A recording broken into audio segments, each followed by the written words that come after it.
तो बच्चों आज हम लोग मैथ्स का दूसरा सेट हल करेंगे। इसका पहला क्वेश्चन क्या कह रहा है, देखिए 1440 में 2 का अधिकतम घात क्या होगा। तो आपको 2 का अधिकतम घात इसमें निकालने के लिए इसका गुणनखंड करना पड़ेगा 1440 का। तो गुणनखंड होने के बाद आप लोग देख सकते हैं कि 2 कितना बार आया है, 1 2 3 4 5 बार आया है। तो आप लोग इसका 2 का घात 5 लिख सकते हैं, लेकिन आपका ऑप्शन में 6 - 1 7 - 1 8 - 2 और 9 - 1 है। तो आपका इसमें ऑप्शन नंबर ए जो है 6 - 1 इसको कीजिएगा तो 5 आएगा। तो यही आपका सही आंसर होगा। 2 नंबर क्वेश्चन है 5.2333 डैश डैश किस प्रकार की संख्या है। ए परिमेय संख्या, बी पूर्णांक संख्या, सी अपरिमेय संख्या या डी सभी। तो इसमें आप देख लीजिए इसको हल करके क्या आता है इसका फाइनल आंसर, उसके बाद हम लोग डिसाइड करेंगे। तो ये डैश डैश का मतलब हुआ कि 3 को ऐसे ही और आगे तक लिखा जा सकता है।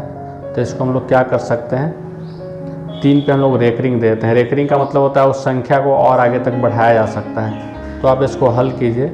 रेकरिंग का हम हल करने के लिए बताए थे कैसे हल होता है।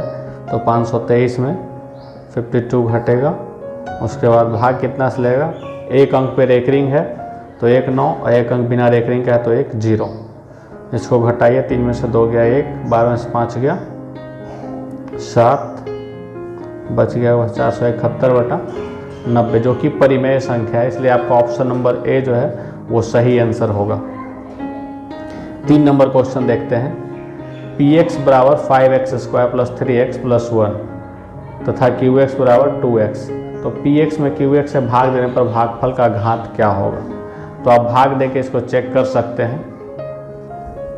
तो देखिए इसमें भाग कैसे दिया जाता है, 5x² + 3x + 1 divided by 2x। तो हमको 5x² लाना है, ठीक, और भाग देना है किससे, 2x से। तो x से एक पावर आपका कट गया तो आपका आ गया 5x², ये कट गया। और आपका 3x लाना है, 3x यहाँ पे लिखेंगे, 2x से भाग देंगे, x कट गया, आपका बच गया 3/2। तो यहाँ पे 3/2 से अगर 2x में गुना करते हैं तो हम लोग का 3x आ जाएगा, 3x कैंसिल, आपका बच गया 1। 1 लाना है आपको, 2x से भाग देना है। तो 1/2x अगर गुना करेंगे 2x के साथ तो मेरा 1 आ जाएगा, ये भी कट गया। तो आपका फाइनल आंसर क्या आ रहा है, ये आ रहा है भागफल के रूप में 5x/2 + 3/2 + 1/2x। तो इसी से आपको घात पता करना है x का। तो आप लोग गौर कीजिए कि x का अधिकतम घात इस भागफल में क्या दिख रहा है, तो वो 1 है यहाँ पे छुपा हुआ। इसलिए इसका आंसर ऑप्शन नंबर ए हो जाएगा 1। 4 नंबर क्वेश्चन है, किसी बहुपद px का 1 0 3 हो तो px का गुणनखंड क्या होगा।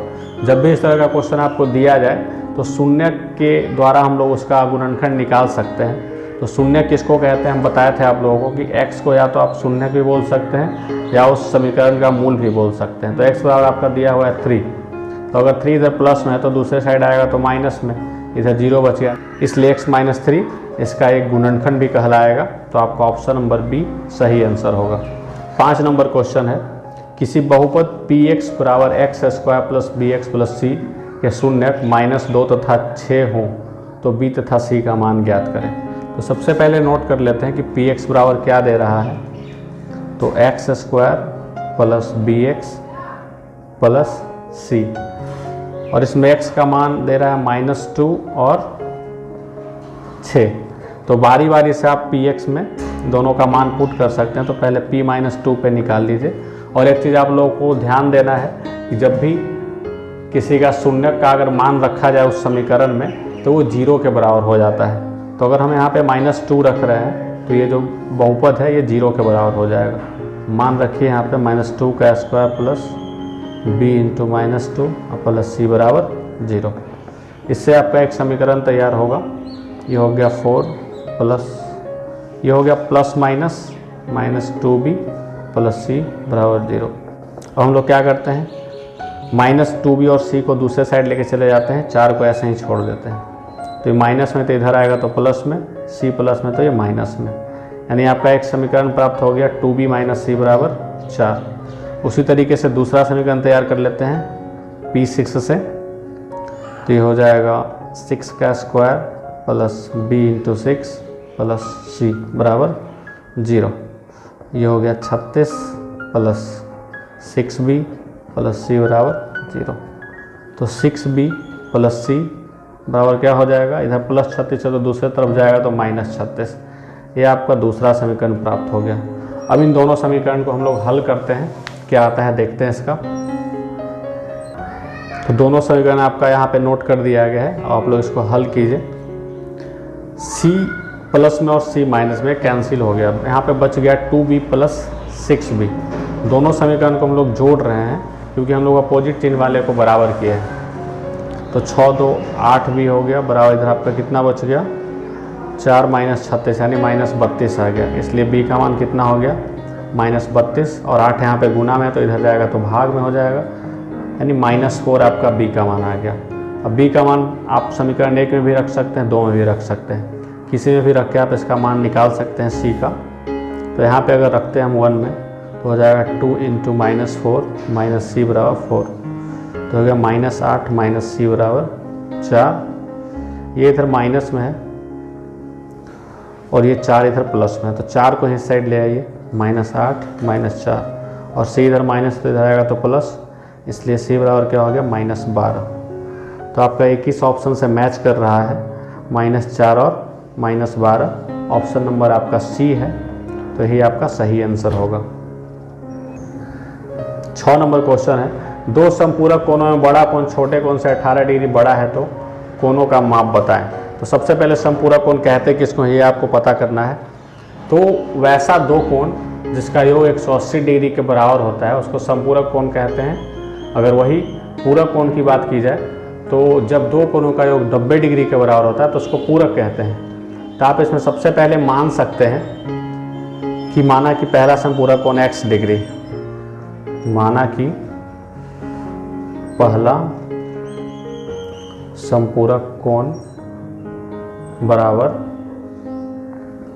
x डिग्री, इसलिए आपका दूसरा क्या हो जाएगा, दूसरा 18 डिग्री बड़ा कह रहा है तो इसको x + 18 ले सकते हैं। आप दोनों को जोड़िए, x + 18 बराबर कितना होना चाहिए 180 के बराबर। अभी आपको बताया हमने कि दोनों का योग कितना होना चाहिए 180 के बराबर। तो 2x बराबर इधर 18 प्लस में है तो दूसरे साइड आएगा तो माइनस में, 10 में से 8 गया 2, 17 में से गया 16। तो आपका यहाँ पे 2x पावर 162 आ गया, इसलिए x पावर आप लोग निकाल सकते हैं 162 बटा 2 करके, 2 8 16, 2 से 1 यानी x का मान कितना आ गया 81 डिग्री। तो अब आपका यहाँ पे दोनों समपूरक कोण आसानी से निकल सकता है।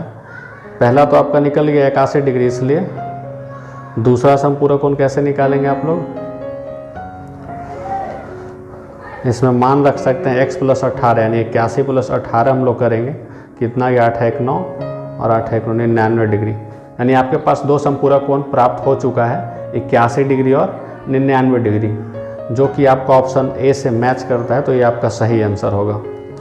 7 नंबर क्वेश्चन है, 3x - 1 और 4x - 5 का हल समुच्चय बताएं। तो दोनों का बारी बारी से हम लोग हल निकाल लेते हैं। हल निकालने के लिए 0 मानना पड़ेगा, यानी 3x - 1 बराबर 0, इसलिए x बराबर क्या हो जाएगा, माइनस में तो इधर आया तो प्लस में, और 3x के साथ गुणा तो इधर आया तो भागा, यानी पहला हल कितना आ गया 1/3।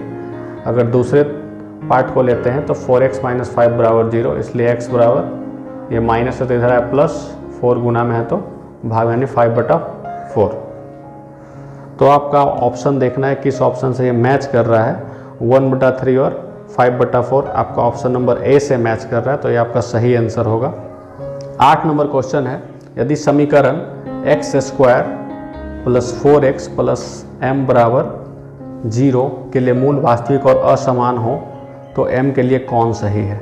तो सबसे पहले आपको ये ध्यान देना है कि मूल वास्तविक और असमान होने का शर्त क्या होता है। तो मूल वास्तविक और असमान होने का शर्त होता है d > 0, यानी d हमेशा 0 से बड़ा होना चाहिए। डी को हम लोग विवेचक कह सकते हैं। इसका फॉर्मूला होता है बी स्क्वायर माइनस 4ac, यानी बी स्क्वायर माइनस 4ac जो 0 से बड़ा होना चाहिए। अब यहाँ पे आप मान रख सकते हैं बी का, तो 4 का स्क्वायर माइनस 4 इंटू ए का मान 1 छुपा हुआ यहाँ पे, सी का मान है m is greater than equal 4 का square minus 4 Guna 1 Guna m is greater than 0। तो 4 का स्क्वायर 16 होगा, इसको गुना करने पे 4m होगा इज ग्रेटर देन 0। तो इस माइनस 4m को आप दूसरी तरफ लेके जाएगा तो प्लस में हो जाएगा इज ग्रेटर देन, यानी 16 इज ग्रेटर देन 4m। इसलिए m की अगर बात की जाए तो m की तरफ मुंह बंद है, तो इधर मुंह बंद रखिए। ये 4 गुना में तो इसके साइड जाएगा तो भाग में, यानी इसका सही answer m is less than 4 हो जाएगा, जो कि आपका ऑप्शन नंबर बी से मैच करता है, तो ये आपका सही आंसर होगा। 9 नंबर क्वेश्चन है, इनमें कौन कौन AP में नहीं है। तो आपको AP पहचानने के लिए बताए थे कि उसमें हर स्थिति में D का मान बराबर होना चाहिए। तो आप लोग इसको देखिए चेक करके कौन कौन AP में नहीं है। पहला अगर देखा जाए तो 4 में 6 जोड़ेंगे तो 10, 10 में 6 जोड़ेंगे 16, 16 6 22, यानी इसमें D हर स्थिति में बराबर है, तो ये AP में है। दूसरा चेक करते हैं, -2 के बाद कितना आया 2, फिर वापस -2, तो ये आपका AP में नहीं है।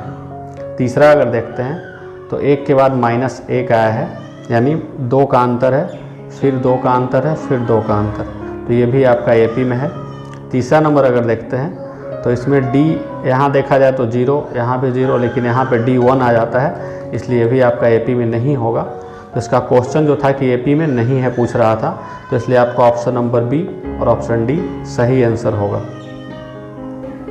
10 नंबर क्वेश्चन है, किसी AP का व्यापक पद 3n+5 है, तो इसका सार्वंतर क्या होगा। तो इसको हम लोग सबसे पहले तोड़ेंगे, किस रूप में टूटता है। तो इस क्वेश्चन को इस रूप में तोड़ना है ताकि आपका a + n-1 इंटू डी के रूप में हो जाए। तो इसमें हम लोग सबसे पहले क्या किए, इसमें n-1 लिखे ताकि ये फॉर्मूला में आता है n-1, इसी का n-1 यहाँ पे लिखना पड़ा। तो अगर n-1 यहाँ पे लिख दिए तो हमको 3n चाहिए, तो 3n चाहने के लिए क्या चाहिए हमको, यहाँ पे 3 से अगर गुना करेंगे तभी 3n आ पाएगा। 3 को n से गुना करेंगे तो 3n तो आ गया, लेकिन फिर इससे गुना करने पे कितना आता है -3, और हमको ये भी चाहिए प्लस में 5, तो यहाँ -3 हो गया। अगर हम यहाँ पे 8 लिखेंगे तभी मेरा 5 आ पाएगा। तो ऐसे करके हम लोग वापस से ये प्राप्त कर सकते हैं जो आपका क्वेश्चन था। तो अब इसमें आप देखिए गौर से कि आपका ये हो गया a + n-1 इंटू डी, तो d के जगह पे इसमें आपका कौन आ रहा है, 3 आ रहा है, इसलिए आपका सही आंसर क्या हो जाएगा, d = 3, ऑप्शन नंबर बी।